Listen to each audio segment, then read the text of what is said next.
As we prepare to celebrate Memorial Day weekend, the story of a World War II cadet's homecoming. In 1942, Army Aviation Cadet Earnest Glenn Munn was on a training exercise over the Sierra Nevada mountains in California. His plane crashed and everyone on board died. Last week, the sisters of Cadet Munn saw their older brother for the first time since they said goodbye to him nearly 70 years ago. His three sisters, now in their 80s, looked at the face of a young man. Cadet Munn's body had been frozen all these years, preserved in a glacier until hikers found him last summer. The pain of not knowing what happened to their brother and his crewmen has haunted the family. But now Cadet Munn's sisters finally have closure. His body was laid to rest last week after a full military service near his hometown of Pleasant Grove, Ohio, just across the river from Wheeling. Carrie Brown has their story.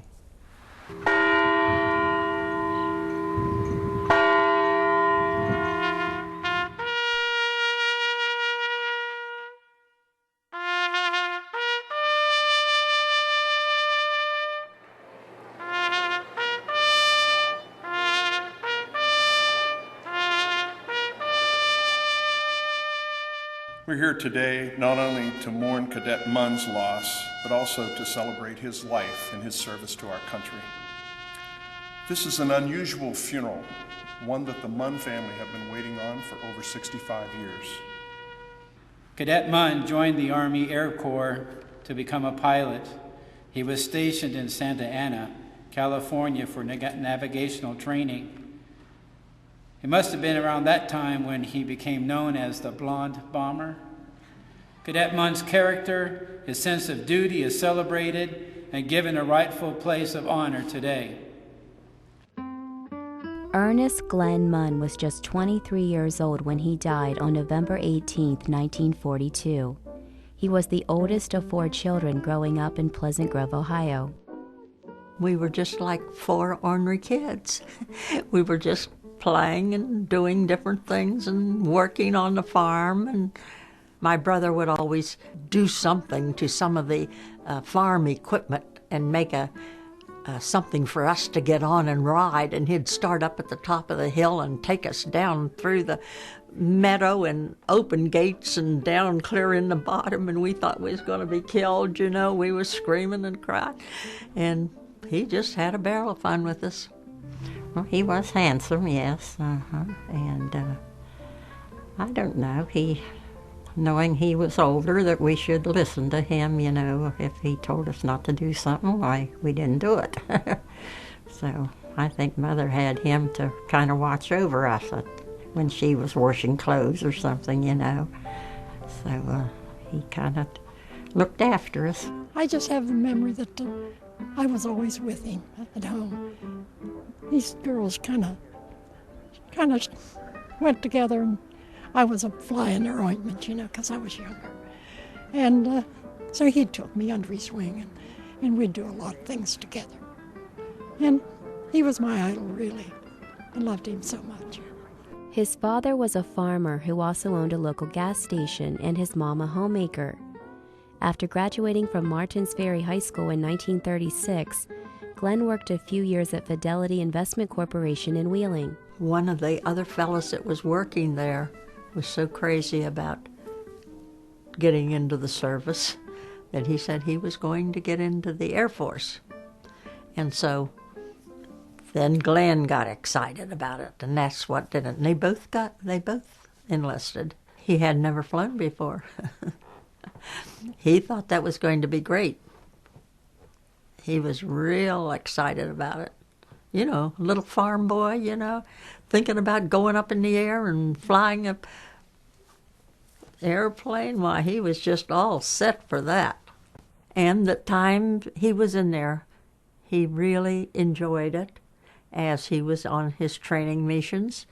And the letters he would write home to Mother, he was just happy as anything. November 5th, 1942. Dear Mother, I received your lovely letter 4 days ago, but I have been so busy that I have not had time for anything. My girlfriend and a friend of hers drove up from Santa Ana this last weekend. We had a good time, went to a dinner dance at the Hotel Senator in Sacramento. Things like that are good for the mind and soul. Getting away from the regular, arduous routine. It makes one feel like a free man again. We ran into a storm and came back. They don't like to fly over those very high mountains when it is stormy, because they are afraid of downdrafts forcing the plane into a side of a mountain. Not that I was scared, but I was glad when they decided that we had better go back. If I don't mention any particular names at home, tell them not to feel bad, because I do think of you all constantly. I must close now. Your loving son, Glenn. This was the last letter Munn wrote to his mother. 2 weeks later, a training mission over the Sierra Nevada mountains in California went wrong.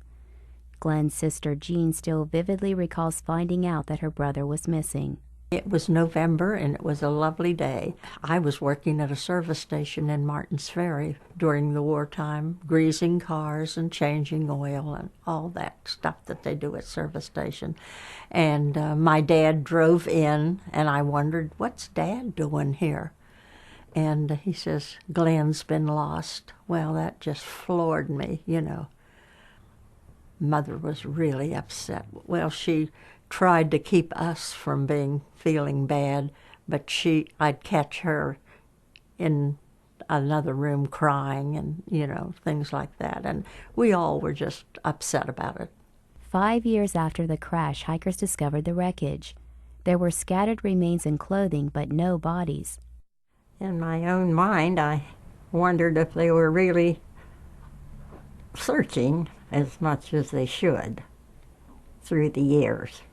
Missing, there's hope. And that's all we had to depend on, was just, you know, that someday he would be found and we'd have him back this way with us. But more than 60 years later, hikers found the body of a World War II airman encased in ice. Aviation cadets Munn, Leo Mustonen, Melvin Mortensen, and pilot William Gamber had all died when their plane crashed in Kings Canyon National Park. Well, we thought for sure it was Glenn because they said it was a blonde. And all the pictures that we saw of the four, we didn't think anybody else had blonde hair but Glenn. But I guess this other fella had blonde hair also. So that was a sort of a sad time. We thought sure it was him, and it wasn't. That body was Munn's fellow cadet, Leo Mustonen. While Munn's sisters were happy Mustonen's family would receive closure, they wondered if they would live long enough to see their brother found. But in August 2007, they received the call they had prayed for. Author Peter Steckel was visiting the crash site to gather research for his book about the fatal flight when he discovered another frozen body.